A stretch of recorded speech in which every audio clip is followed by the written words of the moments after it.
नमस्कार, मैं अभिषेक कुमार आप सभी का स्वागत करता हूं फोकस स्टडी विद अभी में। तो आप सभी को मेरा जय गुरु।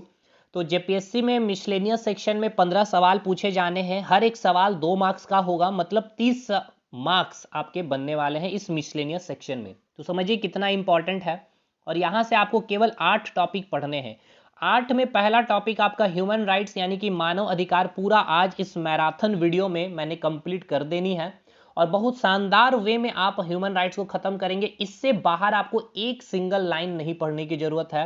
टोटल 8 पेजों का ये नोट्स मैंने रेडी किया है। बहुत शानदार वे में चीज़ों को मैं समझाते हुए कंप्लीट करूंगा।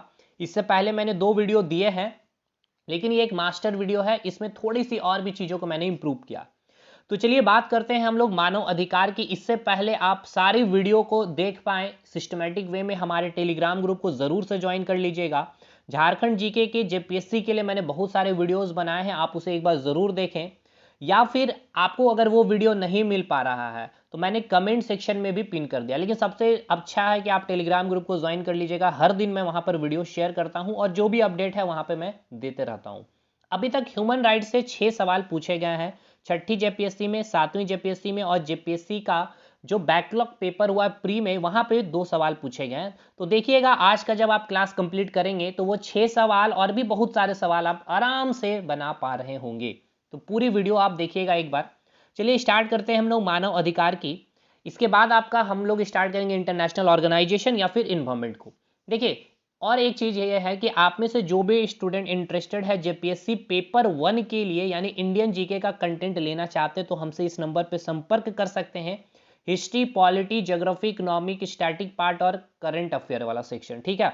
ये सब कुछ आप अगर एनसीईआरटी नहीं पढ़ पा रहे हैं, लक्ष्मीकांत नहीं पढ़ पा रहे, बिपिन चंद्रा नहीं पढ़ पा रहे, जैसे मैंने स्ट्रेटजी में बताया है, तो वो सब चीज़ का पूरा कंपाइलेशन हमने कर रखा है। 499 में आपको ये कंटेंट मिल जाएगा।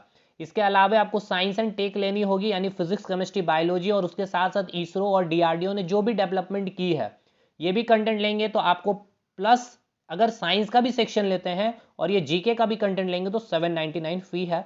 जो इंटरेस्टेड हैं आप ले सकते हैं इस नंबर पर संपर्क करके। बाकी कंटेंट कैसा है आज का भी क्लास आप देख लीजिएगा, और बहुत सारी वीडियो अपलोडेड है, वहां से भी आप चेकआउट कर सकते हैं। चलिए मानव अधिकार को हम लोग समझते हैं।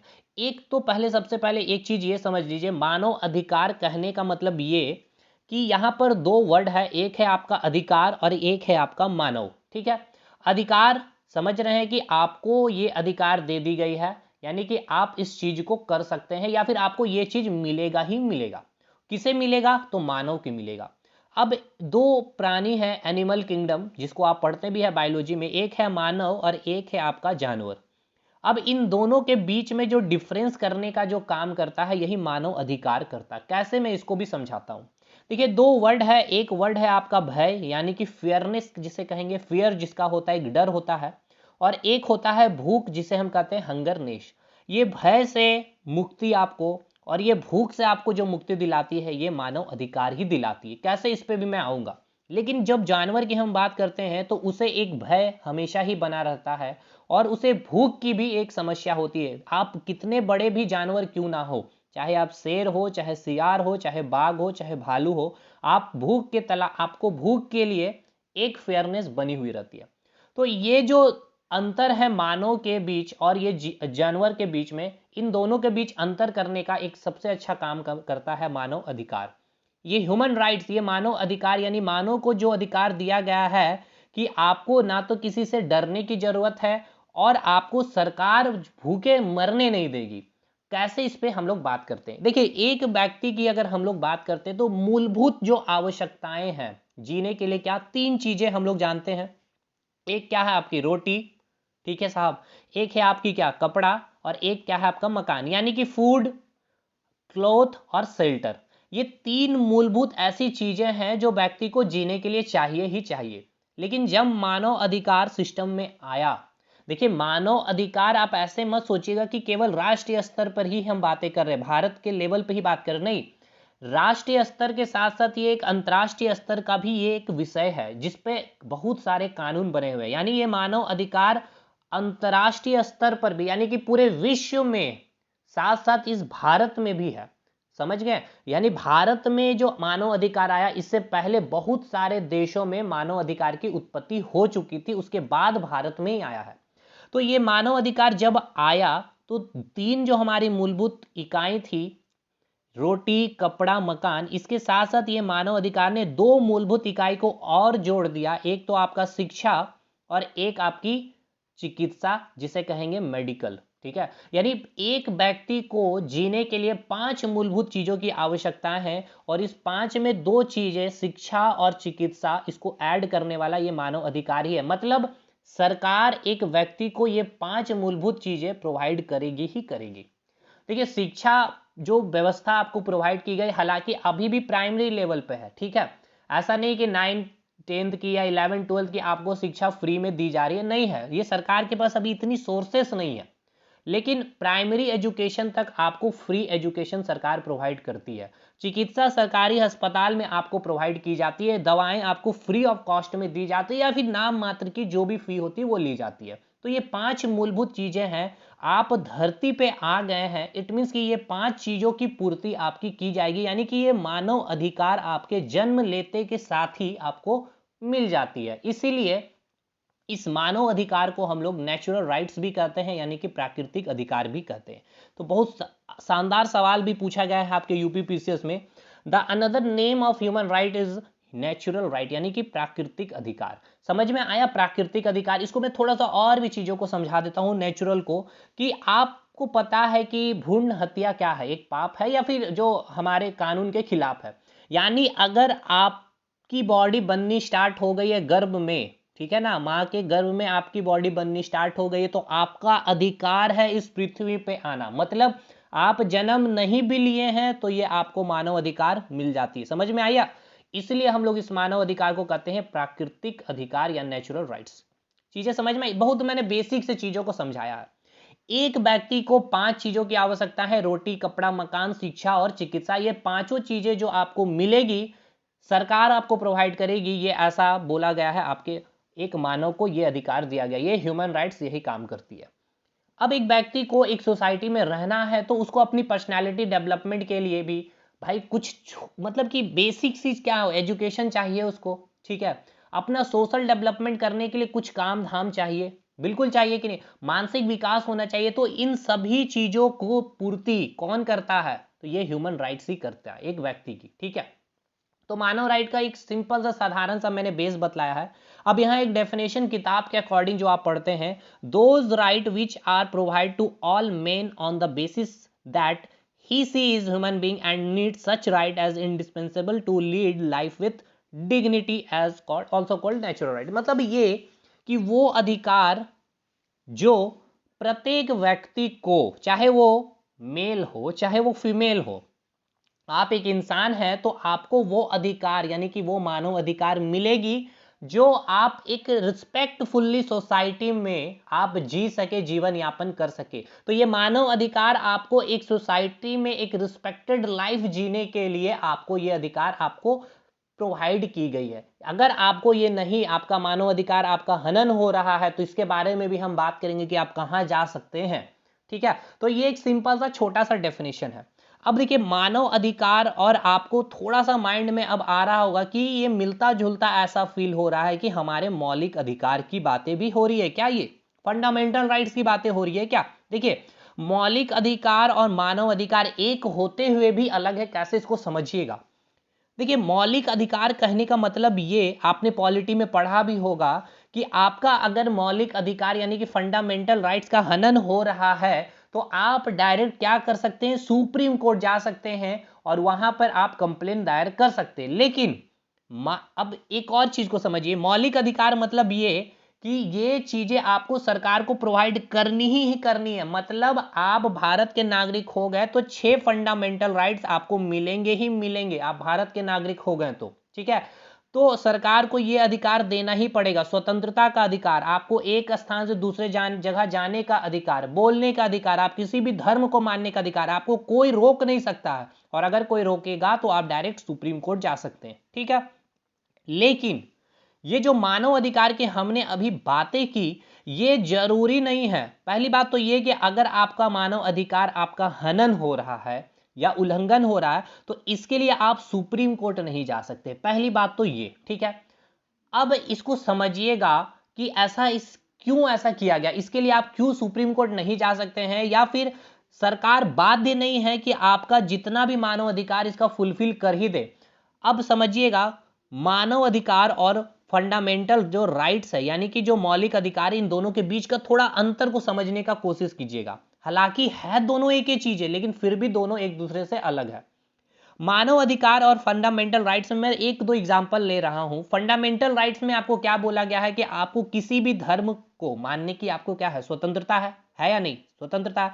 मानव अधिकार आपको यह भी बोलता है कि आपको अपनी डिग्निटी लाइफ यानी कि आपका जो लिविंग स्टैंडर्ड है, आप एक आप मतलब कि जिस आपका जो रहन सहन का स्तर है, एक स्टैंडर्ड रहन सहन स्तर आपको प्रोवाइड करेगी सरकार, ठीक है। ये मानव अधिकार है। या आपको बोला गया है मानव अधिकार में कि आपको रोजगार प्रोवाइड की जाएगी, लेकिन अगर आपको नहीं प्रोवाइड की गई या फिर आप अपना रहन सहन जो लिविंग स्टैंडर्ड, एक स्टैंडर्ड लिविंग आपका जो स्टैंडर्ड जो आपका जो रहन सहन का स्तर जो है आपका स्टैंडर्ड नहीं है, तो ये जरूरी नहीं है कि सरकार आपको प्रोवाइड करेगी। लेकिन यहां पर आप किसी भी धर्म को मानने की स्वतंत्रता, बोलने की स्वतंत्रता है, और अगर यहां हनन हो रही है और अगर आपको सरकार ऐसा नहीं करने दे रही है तो आप सुप्रीम कोर्ट डायरेक्ट चले जाएंगे और फिर एक्शन लिया जाएगा उसके खिलाफ।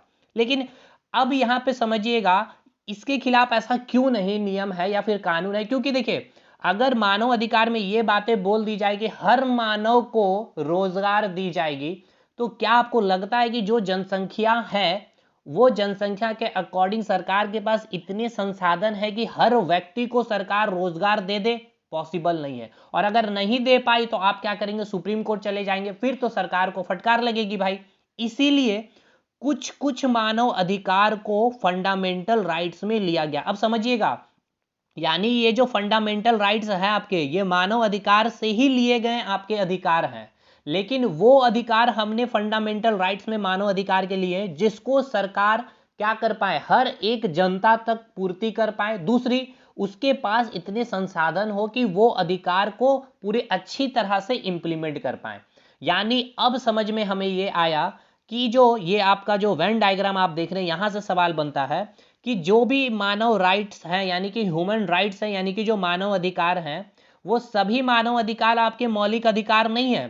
कुछ अधिकार को हम लोगों ने मौलिक अधिकार में ले लिया है, समझ में आया। यानी कि मान के चलिए कि 12 मानव अधिकार है, ह्यूमन राइट्स है। इस 12 ह्यूमन राइट्स से हमने 3 ह्यूमन राइट्स को क्या बना दिया, फंडामेंटल राइट्स बना दिया। यानी कि ये फंडामेंटल राइट जो 3 है ये क्या है, आपके ह्यूमन राइट्स हैं। यानी कि जितने फंडामेंटल राइट्स है वो सभी के सभी क्या होंगे, मानव अधिकार होंगे, लेकिन सारे के सारे मानव अधिकार फंडामेंटल राइट्स नहीं होंगे। ये वेन डायग्राम यही बोलता है। आपके स्टेटमेंट बेस्ड का क्वेश्चन के लिए मैंने इतना चीजों को बेसिक से उठाकर एक्सप्लेन किया, ठीक है भाई, क्लियर हो गया। अब चलिए हम लोग बात करेंगे इसके इतिहास पे या फिर इसकी उत्पत्ति के बारे में। हमने अभी आपको एक लाइन कहा था कि जो मानव अधिकार है, ठीक है ना, ये जो मानव अधिकार है ये आपका अंतर्राष्ट्रीय स्तर पर एक विषय है और साथ के साथ ये एक राष्ट्रीय स्तर का भी एक विषय है। मतलब इंटरनेशनल लेवल पे भी मानव अधिकार के लिए कानून बने हुए हैं, लॉ बने हुए हैं, और राष्ट्रीय स्तर पर भी इसके लिए क्या है, कानून बने हुए हैं। अब जो राष्ट्रीय स्तर है और जो अंतर्राष्ट्रीय स्तर है इसको समझिएगा। पहले मानव अधिकार की जो बात हुई ये कब से होनी स्टार्ट हुई, तो हम लोग इसको चलते इंटरनेशनल लेवल पे सबसे पहले, ठीक है ना। यानी ये मानव अधिकार की बात होनी कहां से स्टार्ट हुई कि एक इंसान को इतना अधिकार कम से कम मिलना ही चाहिए, स्वतंत्रता का अधिकार इसे मिलना ही चाहिए, इसे बोलने की बात होनी ही चाहिए, इसे किसी भी धर्म को मानने का अधिकार होना चाहिए। अगर इसे बंदी बनाया जा रहा तो इसके पीछे कोई ना कोई रीजन है, तो वो रीजन बताए बिना इसे बंदी हम नहीं बना सकते हैं। तो ये राइट्स यानी ये अधिकार की बात कब से स्टार्ट हुई इस पे हम लोग चलते हैं, लेकिन चलेंगे कहां, अंतरराष्ट्रीय स्तर पर, पहले इंटरनेशनल लेवल पे।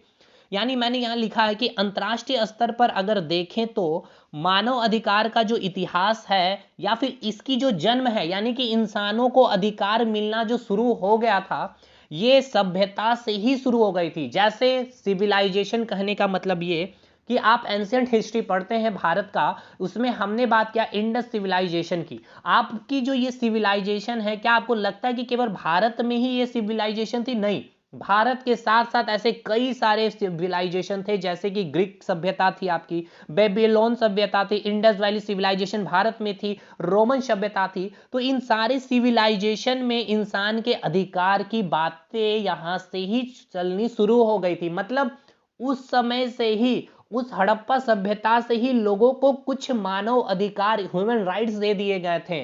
यानी ये मानव अधिकार जो अभी हम पढ़ रहे हैं, ये मानव अधिकार की जो उत्पत्ति हुई है, जो इंसानों को अधिकार मिली है, ये सिविलाइजेशन से ही चलते आ रही है। क्लियर हो गया? ये आपका पूछेगा मेरे दो, अभी जेपीएससी इस लेवल तक नहीं गया है। आप यूपी पीसीएस वगैरह का जब पेपर देखेंगे तो इस यहाँ पे मिलेगा, यूपीएससी वगैरह का देखेंगे तो मिलेगा आपको। अब आइए राष्ट्रीय स्तर पर बात करते हैं, यानी कि नेशनल लेवल पे हम जब बात करें अपने भारत में, तो वैदिक काल से, ठीक है ना, राष्ट्रीय स्तर पे हमें जो ह्यूमन राइट्स का जन्म मिलता है, ये वैदिक काल से ही इसका हो, यानी कि जो वैदिक पीरियड हम लोग पढ़ते हैं, ठीक है ना, उत्तर वैदिक काल पढ़ते हैं जो आप लोग, उस वैदिक काल से ही मानव अधिकार की क्या हो गई थी, उत्पत्ति देखने को मिली। तो अंतरराष्ट्रीय स्तर पर सिविलाइजेशन, और राष्ट्रीय स्तर पर हम लोग क्या बात करेंगे, वैदिक काल से आपके इंसान की ये बात होने लगी थी कि ये राइट्स इनको मिलना चाहिए, अधिकार इनको मिलना चाहिए। क्लियर हो गया?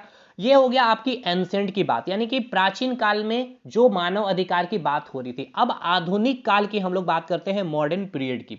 वेरी वेरी इंपॉर्टेंट है, ध्यान से सुनिएगा। यहां से चीजें एक बार अगर आप समझ लिए तो बहुत ही शानदार और बहुत ही मजा आएगा। ह्यूमन राइट्स मॉडर्न पीरियड की, यानी कि आधुनिक काल की बात करें तो 1215 की बात है। वो एग्जैक्ट जून महीने का 10 या 12 या 15 जून ऐसे ही था। ब्रिटेन के जो राजा थे सम्राट जॉन साहब, उनके द्वारा एक गिफ्ट दिया गया था, या कह सकते कि एक उपहार दिया गया था जो ब्रिटेन के जो जनता थे उनको। क्या उपहार दिया गया था कि ब्रिटेन के जितने भी नागरिक हैं, उन सभी नागरिकों को बिना किसी कारण के कोई भी बंदी नहीं बना सकता है। सेकंड, कोई भी धर्म को मानने के लिए आपकी स्वतंत्रता है, ठीक है। सभी को समानता का अधिकार मिलेगा। यानी कि आधुनिक काल में देखिए, एक इंसान को, ये ब्रिटेन की मैंने बात की, अभी इंडिया में कुछ भी ऐसी बातें नहीं चल रही है। सिविलाइजेशन में हो चुकी है, हड़प्पा सिविलाइजेशन में वैदिक काल से मानव अधिकार की बातें हो गई है, लेकिन आधुनिक काल में जो एग्जैक्ट इसकी उत्पत्ति हुई थी 1215 में, ब्रिटेन के राजा, ब्रिटेन के सम्राट जो जॉन थे, उन्होंने एक मैग्ना कार्टा, एक डिक्लेरेशन किया था, जिसको मैग्ना कार्टा कहा गया है। और इसे मैग्ना कार्टा कहा गया है, यानी इसने एक डिक्लेरेशन अधिकार दिए थे कि हर एक व्यक्ति को समानता का अधिकार मिलेगा, कोई भी धर्म मानने के लिए स्वतंत्र होंगे, और किसी को भी बिना किसी कारणवश बंदी नहीं बनाया जाएगा। यानी ह्यूमन राइट्स की, यानी कि मानव के अधिकार की यहां से शुरुआत हुई आधुनिक काल से। और फंडामेंटल राइट्स भी आप सुने हुए, आपने पढ़ा भी होगा कि जो मैग्ना कार्टा कहा जाता, फंडामेंटल राइट्स जो हमने लिए हैं, ठीक है। तो वही अधिकार देखिए, मौलिक अधिकार भी हमें मिल रहा था ना, तो उसी को मैग्ना कार्टा कहा गया, क्योंकि ब्रिटेन में जो राजा थे जॉन साहब, उन्होंने जो डिक्लेरेशन किया था उसको मैग्ना कार्टा कहा गया था, इसलिए हम लोग फंडामेंटल राइट्स में कहते हैं इसको मैग्ना कार्टा। समझ में आया? तो आधुनिक काल में कब से इसकी चर्चा शुरू हुई थी ह्यूमन राइट्स की? तो 1215 ब्रिटेन में मैग्ना कार्टा जो प्रस्तुत किया था सम्राट जॉन के द्वारा, कि अपने नागरिकों को, ब्रिटेन की, यहां पे अभी केवल ब्रिटेन की मैंने बात की है। उसके बाद 400 साल के बाद देखिए, ब्रिटेन में पेटिशन ऑफ राइट पास किया गया।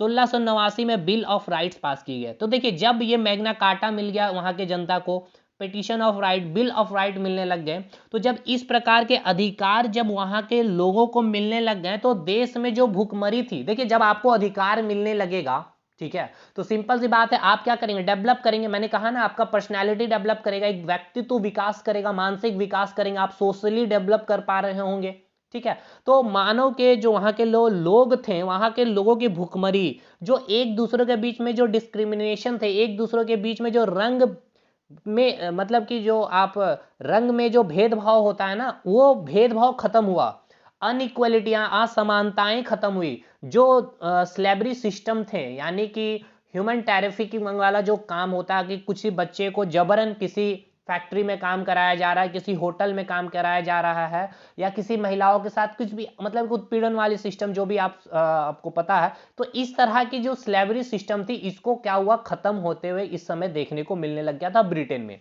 तो कैसे? जब इंसान को ये राइट्स मिलने स्टार्ट हो गए। तो ह्यूमन राइट्स का देखिए प्रभाव, ये मानव अधिकार जैसे जैसे मिलना स्टार्ट हुआ, तो लोगों का डेवलपमेंट भी देखिए किस प्रकार होते चला गया।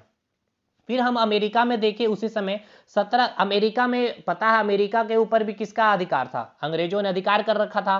तो फाइनली 1776 में ही इंडिपेंडेंट हो गया अमेरिका और इसने भी बिल ऑफ राइट पास किया। अमेरिका में भी कुछ लोगों को मतलब लोगों को कुछ कुछ अधिकार मिलने लग गए।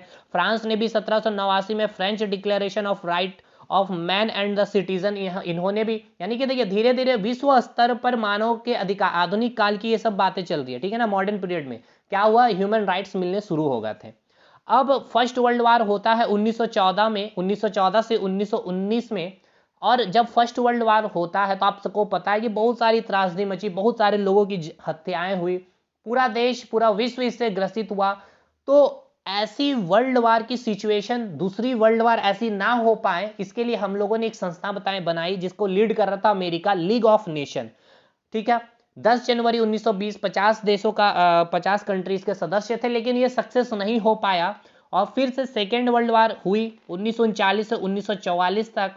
और फाइनली फिर सेकेंड वर्ल्ड वार के बाद यूएनओ का इस्टेब्लिशमेंट हुआ, जिसमें ये बात हुई कि अब जो है तीसरा वर्ल्ड वार अगर ना, मतलब ऐसा सिचुएशन ना पैदा हो जाए विश्व में, या तीसरे वर्ल्ड वार जैसी घटनाएं ना घटे, तो 24 अक्टूबर 1945 को सेकेंड वर्ल्ड वार यूएनओ का इस्टेब्लिशमेंट हुआ सेकेंड वर्ल्ड वार के बाद। अब यूएनओ में 6 अंग होते हैं, इसके 6 ऑर्गेनाइजेशन होते हैं, जिसके एक ऑर्गेनाइजेशन है जनरल असेंबली। उसने 10 जनवरी 1948 को, ये पूछा गया सवाल जेपीएससी का, ठीक है, छठी या सातवीं जेपीएससी का पूछा गया सवाल है।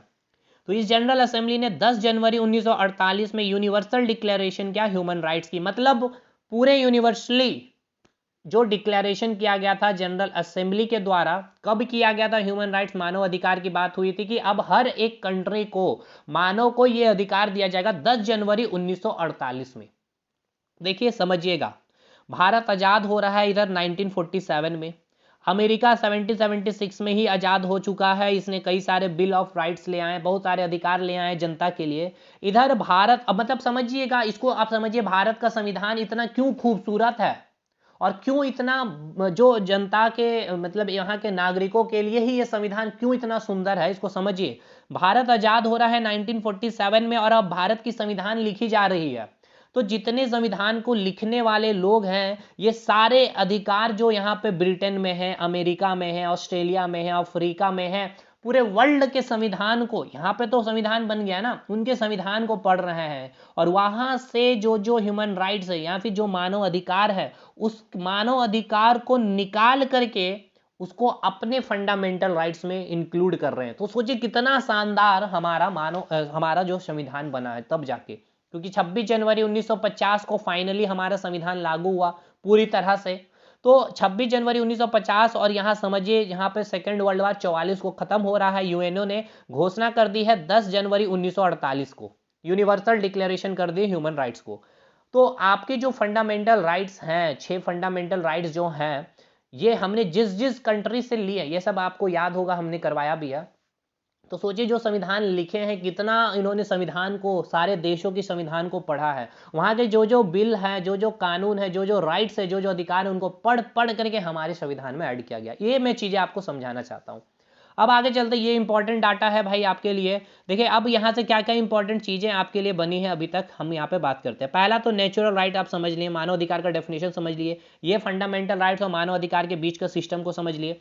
इसकी उत्पत्ति अंतर्राष्ट्रीय स्तर पर पूछा जाएगा तो सिविलाइजेशन कहेंगे और नेशनल लेवल पर वैदिक काल कहेंगे। मॉडर्न पीरियड में अगर आपकी जो ह्यूमन राइट्स की जो डेवलपमेंट हुई है या फिर इसकी उत्पत्ति हुई है, 1215 में ब्रिटेन के जो राजा थे जॉन साहब ने जो मैग्ना कार्टा प्रस्तुत किया, जो डिक्लेरेशन जो घोषणा की थी, वहीं से ह्यूमन राइट की शुरुआत हुई। यहाँ से फिर चलते चलते फाइनली सेकेंड वर्ल्ड वार के बाद यूएनओ की स्टैब्लिशमेंट हुई थी, जिसमें यूनिवर्सली डिक्लेरेशन किया गया था ह्यूमन राइट को, कब, 10 जनवरी 1948 को। अब आगे चलते हैं, हम लोग बात करते हैं जनरेशन ऑफ ह्यूमन राइट्स, मतलब क्या है ये। देखिए जनरेशन ऑफ ह्यूमन राइट्स का मतलब क्या, कि आपको अगर छत पे चढ़नी है तो क्या आप डायरेक्ट छत पर कूद करके चढ़ जाएंगे, या यहाँ पर क्या सीढ़ी बनी हुई है भाई, तो क्या ऐसा है कि आप यहाँ से डायरेक्ट छलांग मार देते हैं फाइनल सीढ़ी पे और यहाँ छत पे चढ़ गए? नहीं, पहला सीढ़ी चढ़ते हैं, फिर दूसरे पे चढ़ते हैं, फिर तीसरे पे आते हैं, फिर चौथे पे, फिर पांचवें पे, फिर छठे पे, तब जाके आप छत पे चढ़ते हैं, यानी कि एक क्रम है। उसी प्रकार कि जब तक एक इंसान की जो बेसिक मतलब कि एक इंसान को भी अधिकार देने का एक सीक्वेंस होना चाहिए। तो वो सीक्वेंस बाय सीक्वेंस यही जनरेशन है, यानी कि यहाँ पे 3 जनरेशन की हम लोग बातें करेंगे। अभी चौथी जनरेशन भी आ गई है। फर्स्ट जनरेशन में आपको एक अधिकार मिलेगा, फिर सेकंड जनरेशन में आपको एक अधिकार मिलेगा, फिर थर्ड जनरेशन में आपको अधिकार मिलेगा। मतलब फर्स्ट जनरेशन में आपकी जो सबसे बेसिक चीजें हैं, बेसिक बातें हैं, यानी कि जो बेसिक राइट्स हैं, जो मौलिक नीड है, मौलिक अधिकार हैं, जो आपकी चीजें जरूरत है, वो सबसे पहली बात आपके फर्स्ट जनरेशन में की जाएगी। फिर जब आपकी बेसिक नीड पूरी हो गई है तो फिर आपकी जो समानता है या आपकी समानता के अधिकार की बात की जाएगी, और फिर थर्ड में आपको फिर और भी थोड़ा डेवलप किया जाएगा। और फोर्थ पीढ़ी यानी फोर्थ जनरेशन पर अभी काम चल रहा है, तो स्पेशली हमें 3 जनरेशन को पढ़ना है। तो ये जनरेशन का मतलब आपको समझ में आ गया ना, कि जो ह्यूमन राइट्स का जो जनरेशन है, पीढ़ी है, जैसे कि आपने कंप्यूटर का भी जनरेशन पढ़ा, फर्स्ट जनरेशन सेकंड जनरेशन, मतलब क्या धीरे धीरे डेवलप हुआ है ना। तो उसी प्रकार मानव का भी विकास धीरे धीरे ही होगा, अचानक से आपको पूरे अधिकार नहीं मिलेंगे। पहला जो बेसिक चीज है वो मिलेगा, फिर उससे ऊपर, उससे ऊपर, उससे ऊपर, ठीक है। उसी प्रकार की जैसे आप यूपीएससी की तैयारी करते हैं या किसी भी कंपनी, तो बेसिक चीज क्या है, एनसीईआरटी पढ़ना। एनसीईआरटी पढ़ने के बाद उससे थोड़ा सा स्टैंडर्ड बुक को पढ़ना। तो बेसिक चीज आपने एनसीईआरटी पढ़ा नहीं, वो स्टैंडर्ड बुक पढ़ने चलेगा तो फिर क्या होगा, फिर कुछ होगा नहीं। तो उसी प्रकार जनरेशन ऑफ ह्यूमन राइट्स की हम लोगों ने बात की। तो जो ये प्रपोज किए थे उनके नाम याद रखना है। कार्ल वैशाख ने 1979 में इन्होंने प्रपोज किया था जनरेशन ऑफ ह्यूमन राइट्स को। देखिए, फ्रांस की क्रांति से आपको एक स्लोगन है, इस स्लोगन से ही आपकी तीनों पीढ़ी याद हो जाएगी। फ्रेंच की क्रांति यानी कि फ्रांस रेवोल्यूशन में स्लोगन दिया गया था स्वतंत्रता लिबर्टी की, समानता इक्वालिटी की, और बंधुत्व यानी कि फ्रेटर्निटी की। यानी कि आपको स्वतंत्रता की बात की गई थी, समानता की बात की गई थी, और बंधुत्व यानी आपके बीच में दो सारे लोगों के बीच में क्या होना चाहिए, बंधुत्व की भावनाएं होनी चाहिए, फ्रेटर्निटी की भावनाएं होनी चाहिए। तो फर्स्ट जनरेशन यानी कि पहली पीढ़ी का जो बेस आधार जो रखा गया, मतलब क्या इसका मतलब, ये जो मानव अधिकार आपको जो दिया जा रहा, वो आधार क्या था, आपकी स्वतंत्रता का आधार बनाया गया। मतलब जो आपको मानव राइट्स दिए जा रहे थे, लिबर्टी पे आधार पे दिया गया था, यानी कि आपको कुछ स्वतंत्रता का अधिकार आपको मिलेगा फर्स्ट जनरेशन में। फिर सेकेंड जनरेशन में तो ये जो स्वतंत्रता का अधिकार आपको क्या किया, आपकी बेसिक नीड आपकी फुलफिल कर दी गई। यानी कि जब एक व्यक्ति की बेसिक राइट्स यानी बेसिक अधिकार जब अचीव वो कर लेंगे, तब उसके बाद उसको फिर क्या किया जाएगा, उससे कुछ ऊपर जाके हम लोग अधिकार देंगे। तो सेकेंड जनरेशन में हम लोगों ने बात की इक्वालिटी, जो स्लोगन है दूसरा फ्रेंच की क्रांति में। तो सेकेंड जनरेशन में हमने समानता का अधिकार प्रोवाइड किया जनता को।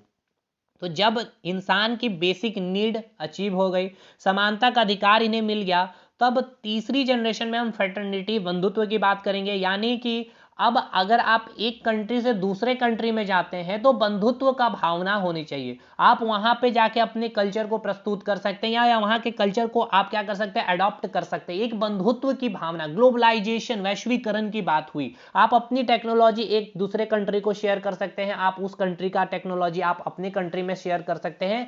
इस तरह से फ्रेटर्निटी की बात हुई तीसरी जनरेशन में। और चौथी जनरेशन में अभी बातें चल रही है अधिकार की, कि जो आर्टिफिशियल इंटेलिजेंस है, टेक्नोलॉजी है, साइबर क्राइम है, साइबर जो भी चीजें अभी चल रही है, मतलब टेक्नोलॉजी के आधार पर अभी फोर्थ जनरेशन पे काम चल रही है, जो अधिकार मिलने चाहिए। तो 3 जनरेशन याद हो गया आपको। बेस पूछा जाएगा, फर्स्ट जनरेशन का जो आधार है वो लिबर्टी है, सेकेंड जनरेशन का जो आधार है वो इक्वलिटी समानता है, और थर्ड जनरेशन का जो आधार है वो फ्रेटर्निटी है। अब आइए यहाँ पर फर्स्ट जनरेशन का आपको पूरा खत्म करते हैं। यानी बेस क्या बनाया गया था, स्वतंत्रता यानी कि फ्रीडम लिबर्टी। यानी कि यहाँ पर आपको सिविल राइट्स और पॉलिटिकल राइट्स इंसान को दिए गए। एक मानव है, मानव को एक सिविल राइट्स दिया गया, पहली जनरेशन ह्यूमन राइट्स की बनाई गई। पहला टाइप जो ह्यूमन राइट्स का दिया गया, सिविल राइट्स, पॉलिटिकल राइट, यानी कि राइट टू लाइफ, यानी आपको जीने की स्वतंत्रता है। इक्वलिटी बिफोर द लॉ, यानी कि कोई भी कानून बनाया जाएगा, सभी के लिए समान कानून होगी, आप अमीर है गरीब है ये नहीं देखा जाएगा। फ्रीडम ऑफ स्पीच, आपको बोलने की स्वतंत्रता है। फ्रीडम ऑफ रिलीजन, आप किसी भी धर्म को मानने के लिए स्वतंत्र है। प्रॉपर्टी राइट्स है आपके। राइट्स टू फेयर ट्रैवल, आप कहीं भी ट्रैवल कर सकते हैं। वोटिंग राइट है, पॉलिटिकल पार्टिसिपेशन है, इक्वल ट्रीटमेंट वगैरह, ये सभी आपको क्या पहला जनरेशन में मिला। यानी कि सिविल राइट्स, एक सिविल एक आम इंसान को जो राइट्स है, और एक पॉलिटिकली जो राइट्स आपको मिलनी चाहिए, यानी कि स्वतंत्रता आपका बेस था पहला जनरेशन में। क्लियर हो गया। इस फर्स्ट जनरेशन में जो सिविल राइट्स या फिर पॉलिटिकल राइट्स को हम लोग क्या कहते हैं, ब्लू राइट्स भी कहते हैं। और फुलफिल यहाँ पे क्या हुई, लोगों की बेसिक नीड हुई, बेसिक राइट्स लोगों को मिल गई थी। सेकेंड जनरेशन में जैसे ही एक इंसान की मूलभूत या फिर बेसिक राइट मिल गए, अब इनकी बात होगी समानता की, यानी कि जो आधार रहा सेकेंड जनरेशन में वो आधार था समानता की, इक्वलिटी की। इसे आधार को या फिर इस अधिकार को हमने क्या कहा, रेड राइट कहा, यानी कि आपको समाज में और इकोनॉमिकली इक्वलिटी आपको प्रोवाइड की जाएगी। अच्छा, इकोनॉमिक इक्वलिटी मतलब क्या, ये नहीं कि आपकी जो अकाउंट में बैलेंस है उतना ही मेरा भी होना चाहिए, ये एग्जैक्ट डेफिनेशन नहीं, मतलब आपको इकोनॉमिकली इक्वलिटी के लिए आपको इक्वल अपॉर्चुनिटी मिलेगी। आपने अपने संविधान में, संविधान यानी कि पॉलिटी आपने पढ़ा होगा, तो राइट टू अपॉर्चुनिटी आपने पढ़ा होगा, यानी कि सभी को समान अवसर मिलेगा। अब वहां आपने देखा होगा कि हर बैकवर्ड क्लास को एक अलग अलग रिजर्वेशन, तो देखिए वो बैकवर्ड क्लास एक एक्सेप्शन हो गया, उनको वो रिजर्वेशन हर 10 साल में दी जाती है। जब संविधान बना तो वो जो बैकवर्ड क्लास है, वो जो मेन स्ट्रीम जो लोग हैं उनसे वो काफी पीछे थे, तो उनको कुछ रिजर्वेशन दे दे करके अब उस मेन स्ट्रीम में लाया जा रहा है। जब ये मेन स्ट्रीम में आ जाएंगे तो फिर ये जो रिजर्वेशन की बात होती है वो रिजर्वेशन खत्म कर दिया जाएगा। बाकी ये अलग मुद्दा है यहाँ पर रिजर्वेशन की।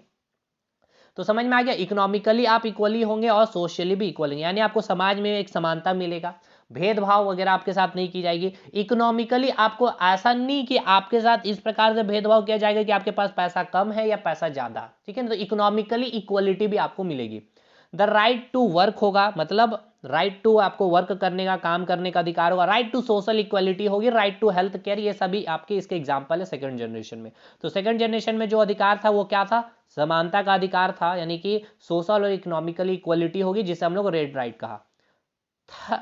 थर्ड जनरेशन में क्या बात हुई थी, यहां मैंने क्या बोला कि आपकी जब बेसिक नीड पूरी हो गई है, आपको समानता का अधिकार मिल गया, अब आपको क्या किया जाएगा, आपकी बंधुत्व को, आपकी भावनाओं, बंधुत्व का जो अधिकार है, आप एक देश में आप अपनी फ्रेटर्निटी को क्या करेंगे, फैलाएंगे। आप दूसरे कंट्री में गए तो आप अपनी फ्रेटर्निटी को फैलाएंगे, आप अपने कल्चर को वहां पे क्या कर सकते हैं, शो ऑफ कर सकते हैं, टेक्नोलॉजी को शेयर कर सकते हैं, इस तरह की बातें। यहाँ पर ग्लोबलाइजेशन की बात हुई, आप अपने शेयर मार्केट को या फिर अपना पूरा मार्केट को ग्लोबलाइज कर सकते हैं, इंपोर्ट एक्सपोर्ट की, ये सारी चीजों, यानी कि फ्रेटर्निटी का एक अधिकार यहाँ पर मिला। थर्ड जनरेशन फ्रेटर्निटी का अधिकार बना बंधुत्व का, जिसे हमने कहा ग्रीन राइट। और मेनली यहाँ पर जो बात हुई थी इन्वायरमेंट को लेकर के, क्योंकि एक आपको पता है कि बहुत बड़ी समस्या है आज क्लाइमेट चेंज, और क्लाइमेट चेंज आपको पता है कि पूरा विश्व इससे ग्रसित है। तो क्लाइमेट चेंज को लेकर के कुछ राइट्स बनाए गए, कुछ अधिकार बनाए गए, ताकि आप सभी पूरे विश्व के देश में जितने भी देश हैं, सभी क्लाइमेट को लेकर के ये चीजों को आपको फॉलो करना होगा, क्राइम को लेकर के ये सारी चीजों को फॉलो करना पड़ेगा, समझ गए ना। तो आपको ये डाटा शेयर करना होगा ताकि ये मानव के हित के लिए हो पाए, ठीक है। तो ये राइट्स को हम लोगों ने कहा ग्रीन राइट, जैसे कि सॉलिडेटरी राइट, या इसको ग्लोबलाइजेशन भी कहा जा सकता है, वैश्वीकरण। जैसे कि एग्जांपल कलेक्टिव राइट हो गया, इन्वायरमेंट राइट हो गया, right to participation in culture heritage, ठीक। अब आइए अपने संविधान, अब ये आपका उत्पत्ति खत्म हुआ और ये जनरेशन पार्ट खत्म हुआ। अब हम लोग चलेंगे एनएचआरसी और एसएचआरसी के बारे में, तो उसको हम लोग जोड़ेंगे, उसको क्रमबद्ध क्रम, उसको उसके लिए इसको आपको समझना होगा। हम लोगों ने पढ़ा है मौलिक अधिकार, फंडामेंटल राइट्स अपने संविधान में, तो उस मौलिक अधिकार को देखते हुए जो हमारी विधायिका है, लेजिस्लेचर है, उन्होंने 1993 में एक एक्ट बनाया, ह्यूमन राइट प्रोटेक्शन एक्ट। ये बिल जब पास किया गया, ये जब कानून पास किया गया, इसी के तहत आपकी जो मानव अधिकार है इसकी हनन ना हो, इसकी उल्लंघन ना हो, और अगर ऐसा होता है तो आप इसके लिए कहां कंप्लेन करेंगे, तो एक आयोग का गठन किया गया, एनएचआरसी, यानी कि नेशनल ह्यूमन राइट कमीशन का आयोग का गठन किया गया। अब फिर 2006 में एक अमेंडमेंट किया गया। अब यहां बात की गई कि ये तो आप राज्य स्तर पर यहां पे हम लोगों ने कुछ कार्य नहीं किया, तो राज्य स्तर यानी कि राज्य में कोई व्यक्ति का अगर कोई मानव राइट या ह्यूमन राइट्स का अगर उल्लंघन होता है या हनन होता है, तो उसके लिए एक एसएचआरसी बनाएगा, स्टेट ह्यूमन राइट कमीशन, आप वहां जा सकते हैं। हर स्टेट में अपनी अलग अलग ह्यूमन राइट कमीशन होगी, समझ में आ गया। तो अब यहां से समझ में आ गया ना एनएचआरसी कहां से आएगा और एसएचआरसी कहां से आएगा, क्योंकि ये आपको पढ़ना है। तो चलिए अब एनएचआरसी की बात करेंगे, नेशनल ह्यूमन राइट कमीशन, यानी कि राष्ट्रीय मानव अधिकार आयोग। यहां से सवाल भर भर के पूछे जा सकते हैं इस बार। समझिएगा इसका गठन कब हुआ, इसका एस्टेब्लिशमेंट कब हुआ, तो ह्यूमन राइट का जो नेशनल ह्यूमन राइट का जो एस्टेब्लिशमेंट हुआ था, ह्यूमन राइट प्रोटेक्शन एक्ट 1993 के तहत 12 अक्टूबर 1993 में हुआ। मैंने अभी बताया एक एक्ट पास किया गया, ह्यूमन राइट प्रोटेक्शन एक्ट 1993 के तहत, कि लोगों का मानव अधिकार का हनन या उल्लंघन अगर होता है तो उसके लिए आप कंप्लेन कर सकते हैं, कहां, एनएचआरसी में। तो इसका गठन हुआ 12 अक्टूबर 1993 में। इसका हेडक्वार्टर कहाँ होगा? न्यू दिल्ली में है। इसकी नेचर कैसी, प्रकृति कैसी, मतलब क्या कि ये एक संवैधानिक बॉडी है, कॉन्स्टिट्यूशनल बॉडी है? नहीं, कॉन्स्टिट्यूशनल बॉडी कहने का मतलब ये कि उसके लिए हमारे संविधान में कोई ना कोई आर्टिकल प्रस्तुत होंगे, ठीक है, मेंशन होगा, लेकिन कहीं भी आपको एनएचआरसी के लिए आर्टिकल्स की बात नहीं होती। तो ये एक स्टैट्यूटरी बॉडी है, यानी कि सांविधिक निकाय है। मतलब ये कि एक कानून के द्वारा बनाया गया ये एक संस्था है, एक बॉडी है, तो इसे हम कहते हैं स्टैट्यूटरी बॉडी। क्लियर हो गया भाई? ये हमारे संविधान में कहीं भी इसकी चर्चा नहीं है, ये हम लोगों ने कानून बनाया, सरकार ने ह्यूमन राइट प्रोटेक्शन एक्ट बनाया, यानी कि मानव अधिकार के प्रोटेक्शन के लिए हमने एक कानून पास किया। इस कानून में हमने बोला कि हम एक आयोग का गठन करेंगे एनएचआरसी का, जो एनएचआरसी क्या कार्य करेगी, जो लोग हैं, लोगों का मानव अधिकार का उल्लंघन या फिर उनका हनन ना हो, अगर हो तो उस पर ये एक्शन लेगी, ये सरकार को अपना रिपोर्ट सौंपेगी। समझ में आ गया? तो इसीलिए हमने इसको कहा स्टैट्यूटरी बॉडी, क्योंकि ये कानून के द्वारा बनाया गया ये एक बॉडी है। ये कानून, अच्छा देखिए 1993 में इसका गठन हो गया ये कानून, लेकिन इस कानून को इंप्लीमेंट कब किया गया? 1994 में। ये भी अच्छा सवाल है, आपका पूछा गया सवाल है, आप घटना चक्र के सवालों को लगाएंगे तो आपको मिलेगा ये सब सवाल। अब बात करेंगे एनएचआरसी की जो संरचना है। संरचना कहने का मतलब क्या? जो स्ट्रक्चर है, जैसे कि उसमें चेयरमैन होंगे या जो भी मेंबर्स होंगे कौन होंगे, ठीक है, उसको चयन करके कौन लाएगा, उसका टाइम पीरियड कितने सालों तक होंगे, उसके क्या काम, बहुत सारी चीजें हैं, उसके बारे में हम लोग देखते हैं। तो स्ट्रक्चर की बात करें तो इसमें आपके मल्टी मेंबर बॉडी है, यानी कि इसमें एक मेंबर नहीं होते, बहुत सारे सदस्य इसमें होते हैं, ठीक है, बहुसदस्यीय संस्था होती है।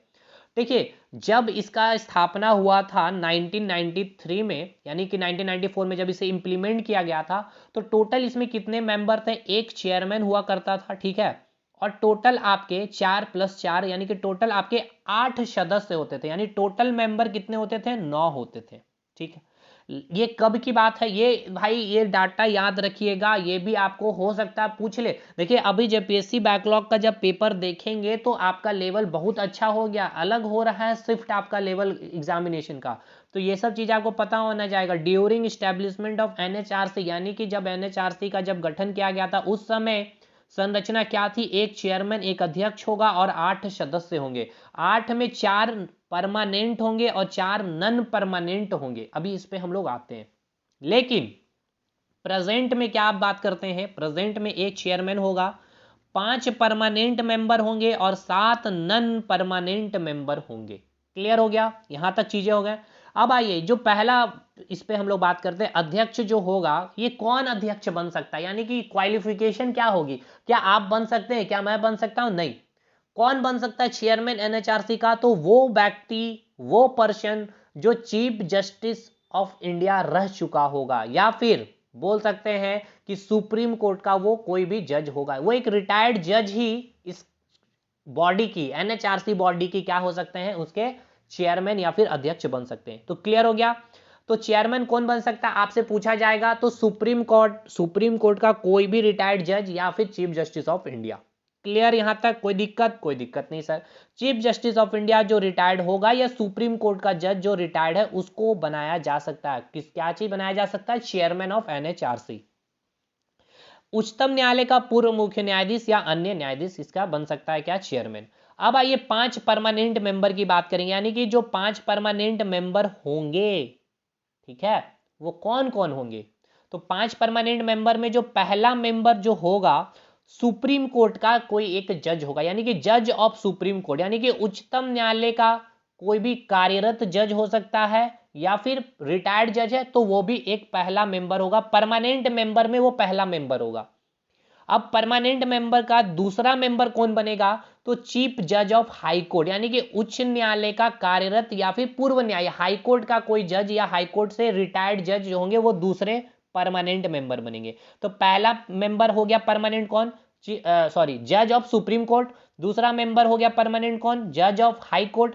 तो 2 मेंबर तो हो गए परमानेंट। हमें चाहिए कितने साहब? हमें चाहिए 5 परमानेंट मेंबर। 2 हमने कर लिए, एक तो सुप्रीम कोर्ट के जज को हमने ले लिया और एक हाई कोर्ट के चीफ जज को हमने ले लिया। अब बचा 3 मेंबर। अब ये 3 मेंबर कौन कौन होंगे? तो ध्यान से सुनिएगा, ये 3 वो व्यक्ति इस परमानेंट मेंबर में आएंगे जिनको ह्यूमन राइट्स का बहुत अच्छी जानकारी होंगे या फिर उसके विशेषज्ञ होंगे, लेकिन इस 3 में 2 मेल होंगे और 1 फीमेल होगा। अब यही एक फीमेल को ये 2019 में जोड़ा गया था। इसलिए मैंने कहा कि जब इसकी स्टैब्लिशमेंट हुई थी उस समय यहाँ पे 4 परमानेंट मेंबर थे। एक आपका सुप्रीम कोर्ट का जज होगा, एक हाई कोर्ट का चीफ जज होगा और 2 व्यक्ति जिनको मानव अधिकार की, ह्यूमन राइट्स की जानकारी या उसके विशेषज्ञ होंगे। लेकिन बाद में 2019 में इसमें एक महिला को भी ऐड किया गया, यानी कि 3 परमानेंट मेंबर वो होंगे जिनको ह्यूमन राइट्स की जानकारी होंगे, जिसमें से 2 मेल और 1 फीमेल होना जरूरी है। और पहली महिला का नाम आपसे पूछा जाता है, हम अभी आएंगे उसका नाम भी बताएंगे। 2 तो इधर क्लियर हो गया आपका। तो भैया पहला जो व्यक्ति चेयरमैन होगा वो कौन होगा, कौन बनेगा? तो जो चीफ जस्टिस ऑफ इंडिया रह चुके हैं या फिर सुप्रीम कोर्ट के वो जज रह चुके हैं, वो दोनों में से कोई भी व्यक्ति एनएचआरसी का चेयरमैन बन सकता है। 5 परमानेंट मेंबर कौन कौन हो सकते हैं? पहले कितने थे? 4 थे, अब कितने हैं? 5 है। तो 5 कौन कौन बनेंगे? एक तो सुप्रीम कोर्ट का कोई भी जज बन सकता है, एक हाई कोर्ट का कोई भी जज बन सकता है, और 3 वो व्यक्ति होंगे जिनको ह्यूमन राइट्स का बहुत अच्छी तरह से जानकारी या उसके विशेषज्ञ होंगे। लेकिन इन 3 में 2 मेल होंगे और एक क्या होगा? फीमेल होगा। उस फीमेल का नाम भी हम बताएंगे। पहले महिला जो बने हैं सदस्य एनएचआरसी की। चलिए साहब, यहां तक क्लियर हो गया, ये सब बातें क्लियर, यही बातें मैंने यहां बोल दी है। 2019 में इसे जोड़ा गया था। अब आते हैं हम लोग, यहां हमने यहां पढ़ लिया। अब बातें हमारी बचती है जो 7 नन परमानेंट मेंबर है। देखिए एनएचआरसी को इतना डिटेल कर रहा हूं, एसएचआरसी में नहीं करूंगा डिटेल, क्योंकि वहां बस वही चीजें हैं, बस फैक्ट आपको अलग अलग है। 7 नन परमानेंट मेंबर हैं, यानी ये नन परमानेंट है। 5 परमानेंट, अभी यहां पर 7 हो गया, लेकिन जब गठन हुआ तब मैंने क्या बताया, यहां पर भी 4 नन परमानेंट मेंबर थे, लेकिन प्रेजेंट में कितने? 7। तो चलिए देखते हैं ये 7 नन परमानेंट मेंबर कौन कौन होंगे। अच्छा, इससे पहले मैं आपको एक बात समझा दूं। एक पद होता है एक्स ऑफिशियो का, ठीक है, पदेन। इसका मतलब क्या? एक्स ऑफिशियो का मतलब क्या? जैसे इसका हम आपको समझाने की कोशिश करते हैं, नहीं, आपको समझा भी देंगे। एक्स ऑफिशियो करने का मतलब ये है, आपको पता है उपराष्ट्रपति के बारे, वाइस प्रेसिडेंट के बारे पता होगा, बिल्कुल होगा। उपराष्ट्रपति, जो व्यक्ति उपराष्ट्रपति बनता है, आपको पता है, जैसे ही मैं उपराष्ट्रपति बन गया, मेरा नाम अभिषेक है, मैं बन गया उपराष्ट्रपति यानी कि वाइस प्रेसिडेंट, तो जैसे ही मैं वाइस प्रेसिडेंट बन गया, इट मींस मैं राज्यसभा का चेयरमैन भी बन गया। राज्यसभा के चेयरमैन के लिए मुझे कोई अलग से अपॉइंटमेंट नहीं मिलेगी या फिर मेरा कोई नियुक्ति नहीं होगा। मैं वाइस प्रेसिडेंट बन गया मतलब राज्यसभा का क्या बन गया? चेयरमैन बन गया। इसी को हम कहते हैं पदेन, या फिर इसी को कहते हैं एक्स ऑफिशियो। मतलब अलग से कोई चुनाव नहीं हुई, ना मेरी कोई अपॉइंटमेंट हुई, वो अपने आप, ठीक है ना, मैं उसका अध्यक्ष बन जाऊंगा अगर मैं वाइस प्रेसिडेंट बन गया। जैसे प्राइम मिनिस्टर की बात करते हैं, आपका मोदी जी या मेरे मोदी जी, ठीक है ना, प्राइम मिनिस्टर जैसे ही बने, तो ये प्राइम मिनिस्टर बनने के जैसे ही इनका चयन हो गया, ठीक है ना, चुनाव जीत के इनकी नियुक्ति अपॉइंटमेंट हो गई, तो ये प्राइम मिनिस्टर बन गए। साथ के साथ ये नीति आयोग के भी अध्यक्ष हो गए, एनडीसी के भी अध्यक्ष हो गए। नीति आयोग के लिए अलग से इनका कोई अपॉइंटमेंट या ये नहीं होगा, तो इसे कहते हैं एक्स ऑफिशियो। तो ये जो 7 जो नन परमानेंट मेंबर हैं, ये सातों के सातों एक्स ऑफिशियो होंगे। अब आइए इसको समझाते हैं और अच्छे से। एक्स ऑफिशियो का मतलब तो आप समझ गए ना। चलिए, 7 नन परमानेंट मेंबर जो हैं, एक है आपके शेड्यूल कास्ट जो कमीशन है उसके जो अध्यक्ष है, मतलब मैं मान के चलता हूं कि एग्जांपल की जो शेड्यूल कास्ट जो आयोग है उसका अध्यक्ष मैं हूं अभिषेक, ठीक है। तो मैं इसका अध्यक्ष हूं, तो ऑटोमेटिक मैं किसका बन गया हूं? नन परमानेंट मेंबर एनएचआरसी का। वो 7 में से एक मैं बन जाऊंगा। कौन बन जाएगा? जो शेड्यूल कास्ट का अध्यक्ष होगा, यानी एक्स ऑफिशियो होंगे। समझ में आ गया ना, एक्स ऑफिशियो, क्योंकि मैं अध्यक्ष बना इसका, मेरी अपॉइंटमेंट हुई शेड्यूल कास्ट कमीशन की, लेकिन मैं एनएचआरसी के 7 नन परमानेंट मेंबर में भी चुन लिया गया हूं, ठीक है। उसके लिए अलग से नहीं, मैं इसका केवल अध्यक्ष बनूंगा, मैं वहां ऑटोमेटिक उसका ऐड हो जाऊंगा उस 7 नन परमानेंट मेंबर में। इसके बाद कौन? शेड्यूल ट्राइब कमीशन के हेड, यानी कि जो व्यक्ति शेड्यूल ट्राइब कमीशन के हेड अध्यक्ष होंगे वो भी उस 7 नन परमानेंट मेंबर में ऐड हो जाएंगे। वुमेन कमीशन का जो हेड होगा, राष्ट्र महिला आयोग के जो अध्यक्ष होंगे वो भी 7 नन परमानेंट मेंबर में ऐड हो जाएंगे। मतलब आप बने अध्यक्ष वुमेन कमीशन का हेड का, ठीक है ना, राष्ट्र महिला आयोग के अध्यक्ष आप चुने गए हैं, तो आप ऑटोमेटिक एनएचआरसी का जो 7 नॉन परमानेंट मेंबर है ना, इसमें आप शामिल हो गए। आपको अलग से यहाँ इन्विटेशन नहीं है कि आपकी नियुक्ति की जाएगी, अपॉइंटमेंट की जाएगी, आप ऑटोमेटिक यहाँ पे चुन लिए गए, 7 नॉन परमानेंट मेंबर में शामिल हो गए। माइनॉरिटी कमीशन का जो हेड है यानी कि राष्ट्रीय अल्पसंख्यक आयोग के जो अध्यक्ष है वो 7 नॉन परमानेंट मेंबर में ऐड हो जाएंगे। ये 4 पहले थे जब आपका लागू हुआ था एनएचआरसी का कानून, लेकिन बाद में ये 3 को 2019 में जोड़ दिया गया। ओबीसी कमीशन का भी जो अध्यक्ष होगा वो भी, यानी राष्ट्रीय पिछड़ा वर्ग आयोग का जो अध्यक्ष है वो भी एनएचआरसी के 7 नॉन परमानेंट मेंबर में शामिल होंगे। चाइल्ड राइट प्रोटेक्शन कमीशन का जो हेड है, राष्ट्रीय बाल संरक्षण आयोग का जो अध्यक्ष है वो भी 7 नॉन परमानेंट मेंबर में शामिल होंगे। और अंतिम commission for disability of head यानी कि राष्ट्रीय दिव्यांग जन आयोग के जो अध्यक्ष हैं वो भी ह्यूमन राइट के 7 नॉन परमानेंट मेंबर में शामिल होंगे, नेशनल ह्यूमन राइट्स में। समझ में आ गया? तो ये याद रखना है मेरे दोस्तों, कब किया गया था इसको शामिल, 2019 के बाद। किस किस आयोग के अध्यक्ष को? ओबीसी कमीशन, चाइल्ड राइट और कमीशन फॉर डिसेबिलिटी के हेड को। समझ में आ गया? तो एक चेयरमैन समझ में आ गया, 5 परमानेंट मेंबर समझ में आ गया आपको, और 7 नॉन परमानेंट। तो ये सातों के सातों जो आप नॉन परमानेंट मेंबर देखें, ये कैसे थे? एक्स ऑफिशियो थे कि नहीं? इन सभी के हेड जो है एक्स ऑफिशियो के रूप में यहां पर नॉन परमानेंट मेंबर होंगे। समझ में आ रहा? ये हेड तो थे एससी कमीशन के, एसटी कमीशन के, महिला आयोग के, कमीशन फॉर डिसेबिलिटी की, बट ये नॉन परमानेंट मेंबर के भी सदस्य होंगे। ठीक है, तो इसलिए इसको हमने क्या कहा? एक्स ऑफिशियो होते हैं। चलिए साहब, अब देखिए हमें ये बतलाइए कि चेयरमैन की और परमानेंट मेंबर की और नॉन परमानेंट मेंबर, इन तीनों में से किसकी नियुक्ति होगी? ये तो एक्स ऑफिशियो हो गया, मतलब जो एससी यानी कि schedule caste, schedule tribe, women commission का जो हेड होगा वो इसमें शामिल हो जाएगा। तो इसके लिए कोई अलग से नियुक्ति नहीं करनी होगी। लेकिन कौन चेयरमैन बनेगा? यानी कि भाई सुप्रीम कोर्ट का कोई एक रिटायर्ड जज होगा या फिर चीफ जस्टिस ऑफ इंडिया जो रिटायर्ड हो गए हैं, अब उनमें से कौन बनेंगे इसके चेयरमैन? या फिर 5 परमानेंट मेंबर यानी कि एक सुप्रीम कोर्ट का जो जज है कार्यरत या फिर रिटायर्ड, चीफ जज है जो रिटायर्ड हो गए हैं या फिर कार्यरत हैं, या 3 वो व्यक्ति, 2 महिला और 2 पुरुष और 1 महिला कौन होंगे ह्यूमन राइट की जिनकी जानकारी है, उसकी चयन तो करनी होगी ना। तो इसके चयन कौन करेगा? ये सवाल आपसे पूछा जाता है। तो चलिए इस पर हम लोग बात करते हैं। चेयरमैन और परमानेंट मेंबर इसकी ही केवल नियुक्ति होगी, क्योंकि बाकी वो 7 नॉन परमानेंट मेंबर कैसे हैं? ये एक्स ऑफिशियो के पद के रूप में यहाँ शामिल हो जाएंगे। तो इनको जो अपॉइंट करेगा, कौन करेगा? राष्ट्रपति अपॉइंट करता है। इसके लिए क्या है? एक समिति बनती है, एक कमेटी बनती है जो चयन करेगी।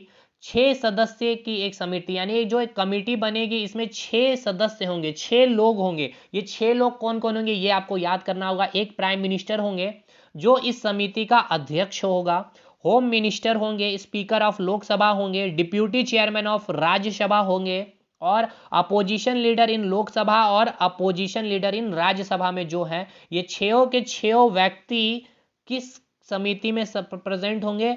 जो समिति चेयरमैन और परमानेंट मेंबर को चुनेगा और चुन करके राष्ट्रपति को रिपोर्ट सौंपेगा, और राष्ट्रपति क्या करेंगे? इनको अपॉइंट करेंगे। तो पूछा जाएगा एग्जाम में कि एनएचआरसी के चेयरमैन और परमानेंट मेंबर को अपॉइंट कौन करता है? राष्ट्रपति, प्राइम मिनिस्टर, गवर्नर। तो याद रखिएगा राष्ट्रपति अपॉइंट करता है, लेकिन इसके लिए 6 सदस्य एक कमेटी बनती है। इस 6 सदस्य कमेटी में कौन कौन शामिल होगा और उस कमेटी का अध्यक्ष कौन होगा? तो प्राइम मिनिस्टर होंगे, होम मिनिस्टर होंगे, स्पीकर ऑफ लोकसभा होगा, deputy chairman of opposition leader in Lok Sabha और राज्यसभा। क्लियर हो गया भाई? अब आगे चलते हैं।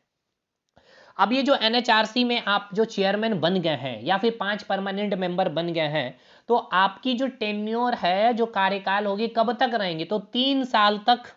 पहले 5 साल हुआ करता था, आप या तो 3 साल रह चुके हैं या फिर आपका एज 70 वर्ष हो गया। दोनों में से कोई भी चीज आपने पहले ऑक्युपाई कर लिया। कहने का मतलब ये कि मैं चेयरमैन बन गया, ठीक है, अभिषेक मेरा नाम, मैं चेयरमैन बना और मेरी एज है 62 साल। तो मैं कितने साल तक रहूंगा? 3 साल इसमें ऐड करूंगा तो 65 ईयर में मेरी रिटायरमेंट, मैं इसमें क्या होऊंगा? 65 ईयर तक रह सकता हूं। ठीक है, मेरी कार्यकाल 65 ईयर तक रहेगी। लेकिन अगर आप चेयरमैन बनते हैं और आपकी एज जो हो गई है 69, तो 69 के बाद आप 1 साल के बाद ही आपकी 70 साल हो गई, यानी कि आपने 70 साल कंप्लीट कर लिया, तो आप 1 साल के बाद ही रिटायर्ड हो गए, मतलब आप यहां से निकल जाएंगे। समझ में आ गया ना? या तो आप 3 साल कंप्लीट करेंगे या फिर आपका एज 70 साल हो गया तो आप यहां से रिटायर्ड हो गए। ठीक, अब आप रिजाइन किसको दे सकते हैं, तो आप प्रेसिडेंट को रिजाइन दे सकते हैं। आपको रिमूव कौन कर सकता है, तो आपको रिमूव प्रेसिडेंट ही करेगा, लेकिन किसके सिफारिश में, कौन सिफारिश करेगा, अगर सुप्रीम कोर्ट के सिफारिश पे या एडवाइस में। अब कब आपकी रिमूव हो सकते हैं, तो आप या तो कोई मिसबिहेवियर किए होंगे, ठीक है, या फिर असक्षम है, ठीक है ना, आप चेयरमैन बनने के लायक नहीं है लेकिन आपको बना दिया गया, तो आपको रिमूव किया जा सकता है। नेक्स्ट जो अध्यक्ष है और सदस्य, ये याद रखिएगा, अगर मैं एक बार चेयरमैन बन गया हूं तो जरूरी नहीं कि मैं दूसरा बार नहीं बन सकता, बिल्कुल बन सकता हूं, इसलिए यहां मैंने लिखा रीअपॉइंट किया जा सकता है, पूर्ण नियुक्ति इसकी हो सकती है। कार्य क्या है एनएचआरसी की, तो मेनली इनका काम है ह्यूमन राइट का प्रोटेक्शन करना, मानव अधिकारों का संरक्षण करना। अब जो एनएचआरसी है, पूछा जाता है आपसे कि ये किस बॉडी की तरह काम करती है, तो एक सिविल जो कोर्ट है ना, सिविल जो न्यायालय है उसकी तरह काम करती है। सिविल कोर्ट का मतलब समझ लीजिए तो आप एनएचआरसी को और अच्छे से समझ पाइएगा। सिविल कोर्ट कहने का मतलब ये कि ये सिविल कोर्ट करती क्या है, ये जो है संस्थाएं जो हैं, सिविल कोर्ट जैसी संस्थाएं जो हैं, ह्यूमन राइट के रिगार्डिंग किसी भी अधिकारी को, जैसे कि मान लीजिए सीबीआई, ठीक है ना, सो सीबीआई आपने आपके कुछ मानव अधिकार का उल्लंघन किया है, ठीक है, तो आप सिविल कोर्ट में कंप्लेन करेंगे, तो सिविल कोर्ट अगर वाकई आपने जेन्युइन बातें रखी है, कंप्लेन आपने जो की है, तो सिविल कोर्ट उस पदाधिकारी को, उस संस्था के पदाधिकारी को संबंध भेज सकता है, ठीक है। तो इस प्रकार से ही एनएचआरसी भी काम करती है। इसके द्वारा, किसके द्वारा, एनएचआरसी के द्वारा सरकार को, अब देखिए एनएचआरसी ने कोई अपना एक एनुअल रिपोर्ट तैयार करेगी, ठीक है भाई, वो कुछ एक रिपोर्ट तैयार करेगी 1 साल के तहत, और वो रिपोर्ट क्या करेगी, वो सरकार को, सेंट्रल गवर्नमेंट को सौंपेगी। तो अब जरूरी नहीं है, या फिर कोई सलाह देगी, तो जरूरी नहीं है कि सरकार जो है, सेंट्रल गवर्नमेंट उसके रिपोर्ट में दी गई सलाह को बाध्यकार है कि उनको मानना ही पड़ेगा, जरूरी नहीं है। एक रीजन बता देंगे कि आपने जो रिपोर्ट दी है इस कारण से एक्सेप्टेबल नहीं है, तो नहीं है, बात खत्म। तो वही मैंने कहा है कि इसके द्वारा सरकार को दी गई सलाह बाध्यकारी नहीं है। और एनएचआरसी जो है केवल उन मामलों की ही जांच कर सकता है जिसे घटित हुए 1 वर्ष से अधिक नहीं हुए, मतलब कोई भी मामला ऐसा नहीं है कि एनएचआरसी उसको देख लेगा, उस जो भी मामला यहाँ पे दर्ज हुई है उसको देखेगा कि 1 वर्ष से पहले की ये घटना है, तो ठीक है, उस पर ही ये जांच पड़ताल कर सकता है एनएचआरसी। या फिर अगर उस मामला को अगर कोई स्टेट का मानव अधिकार आयोग जांच कर रहा है, या फिर कोई दूसरी आयोग अगर जांच पड़ताल कर रही है, तो एनएचआरसी भी उसको फिर नहीं करेगा जांच पड़ताल, ठीक है। तो ये 2 केस याद रखना है, एक तो ये कि जो भी मामला है उसका 1 वर्ष नहीं हुआ हो, दूसरा उस मामले की जांच पड़ताल राष्ट्र या राज्य लेवल पे कोई मानव अधिकार आयोग, जैसे झारखंड का मानव अधिकार आयोग, छत्तीसगढ़ मानव अधिकार अगर आयोग, मैं एक व्यक्ति हूं, मैंने कंप्लेन किया एनएचआरसी में, लेकिन मैंने पहले एसएचआरसी में भी, स्टेट में भी कर दिया झारखंड मानव अधिकार, और मेरी मामला को ये जांच कर रहे हैं, तो मानव अधिकार पहले देखेगी कि इन्होंने जो कंप्लेन किया क्या उसकी जांच पड़ताल राज्य में या कोई दूसरी बॉडी कर रही है, हाँ ये राज्य मानव अधिकार करी, तो ये फिर इनके मामलों को ये जांच पड़ताल नहीं करेगी। और मेरे कंप्लेन को देखेंगे क्या 1 वर्ष के अंदर की ये घटना है, तो ही फिर इसकी जांच पड़ताल करेगी। क्लियर हो गया। अब आगे चलिए, ये जो अपनी एनुअल रिपोर्ट है, यानी जो वार्षिक रिपोर्ट है, किसको सौंपती है, याद रखना है सेंट्रल गवर्नमेंट को सौंपती है, और इसके लिए बाध्यकारी नहीं है। इनकी जो भी सैलरी होगी चेयरमैन की या मेंबर की, ये जो भी डिसाइड करती है सेंट्रल गवर्नमेंट डिसाइड करती है। इनकी एनुअल रिपोर्ट क्या होगी, सलाहकारी प्रवृत्ति की होती है, बाध्यकारी नहीं है, सरकार इसको खारिज कर सकती है। ये रही बात एनएचआरसी की। अब स्टेट ह्यूमन राइट बहुत जल्दी खत्म कर देंगे, क्योंकि हमने जितना समझना था समझा दिया है। अब एसएचआरसी को बहुत डिटेल नहीं करेंगे, सारी फैक्चुअल चीजें मैं यहाँ पे आपको बतला देता हूँ। राज्य मानव अधिकार, आपको पता है कि राज्य के लोगों के मानव अधिकार का हनन ना हो या उल्लंघन ना हो, इसके लिए राज्य में मानव अधिकार आयोग बनाया गया। तो इसकी जो सेटअप की गई थी ह्यूमन राइट प्रोटेक्शन एक्ट के तहत 1993 में धारा 21 के अनुसार राज्य मानव अधिकार आयोग का गठन किया गया था। यह भी एक स्टैट्यूटरी बॉडी है, संवैधानिक बॉडी नहीं है, समझ में आ गया इसके बीच। अब इसकी जो संरचना याद रखना, 1 चेयरमैन होंगे और 2 मेंबर होंगे। एनएचआरसी में क्या था, 1 चेयरमैन थे, 5 परमानेंट मेंबर थे और 7 नॉन परमानेंट मेंबर थे। स्टार्टिंग में कितने थे, 4 थे, और स्टार्टिंग में कितने नॉन परमानेंट थे, 4 थे। लेकिन राज्य मानव अधिकार की बात किया जाएगा तो 1 चेयरमैन होंगे और 2 मेंबर होंगे। चेयरमैन कौन बन सकता है, क्वालिफिकेशन है क्या, तो जज, कहाँ के जज, हाई कोर्ट के, ठीक है ना, चीफ जज होंगे हाई कोर्ट के, या फिर कोई भी रिटायर्ड जज हाई कोर्ट के, वो चेयरमैन बन सकते हैं। मेंबर कौन बन सकता है, तो कोई भी डिस्ट्रिक्ट जज, ठीक है ना, इसका एक मेंबर बनेगा। और दूसरा मेंबर कौन बनेगा, जिनको मानव अधिकार की जानकारी होगी, नॉलेज होंगे, विशेषज्ञ होंगे, वही ये दूसरे मेंबर बनेंगे। तो टोटल कितना हो गया, 3 हो गया, 1 चेयरमैन और 2 मेंबर, चेयरमैन कौन बनेगा?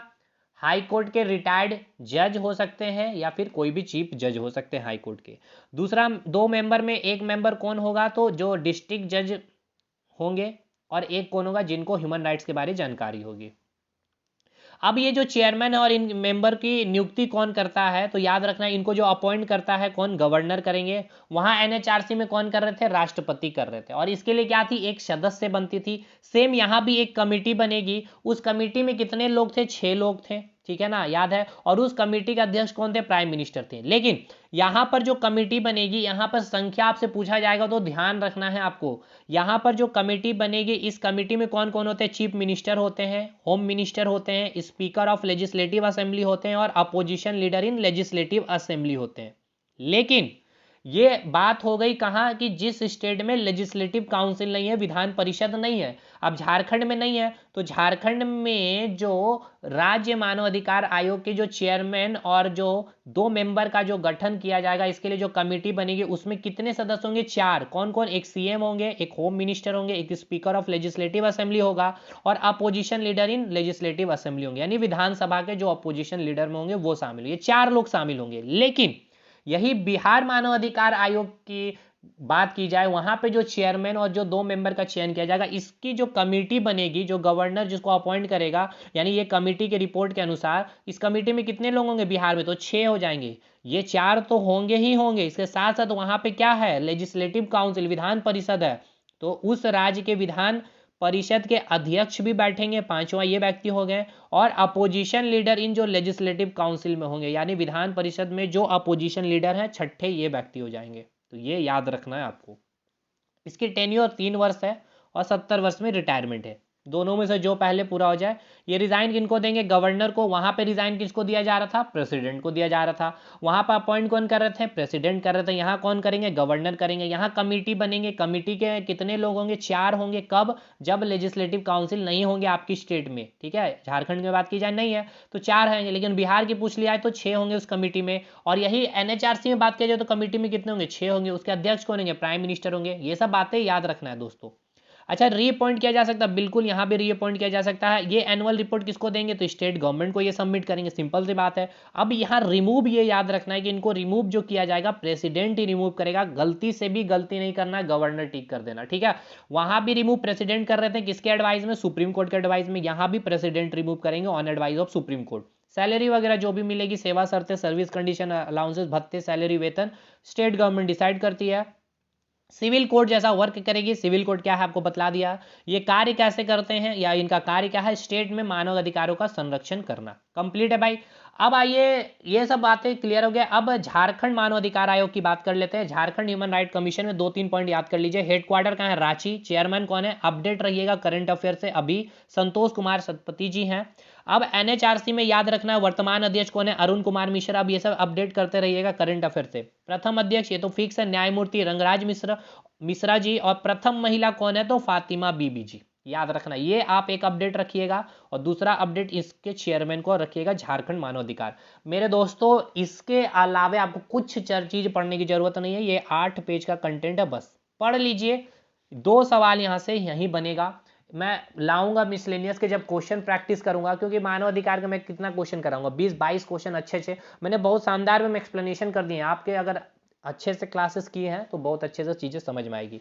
बाकी सपोर्ट प्यार बनाइएगा, वीडियो को लाइक वगैरह शेयर जरूर करिएगा। मिलता है अगले वीडियो में, तब तक के लिए हम लोग। और दूसरी बात, टेलीग्राम ग्रुप को जरूर ज्वाइन कर लीजिएगा, और अपने मित्रों तक इस कंटेंट को जरूर शेयर करिएगा। बाकी आपको अगर लगता है कंटेंट लेना, इसकी पीडीएफ देखिए, ह्यूमन राइट्स की मैं अभी नहीं दूंगा, पूरा मिसलेनियस 8 टॉपिक मुझे करा लेने दीजिए, फिर साथ में मैं आपको दे दूंगा। जो भी फी होगी वो मैं फी ले करके ही दूंगा, क्योंकि मेहनत है इसमें, आप देख भी रहे हैं। इस नंबर पे आप हमसे कांटेक्ट कर सकते हैं। पेपर 1 का कंटेंट ले सकते हैं, सीएनटी एक्ट और झारखंड हिस्ट्री का भी ले सकते हैं। वीडियो उसका आप यूट्यूब पे देख सकते हैं, कमेंट सेक्शन में मैंने कमेंट पे लिंक कर दिया है वीडियो का। मिलते हैं हम लोग अगले वीडियो में, तब तक के लिए धन्यवाद।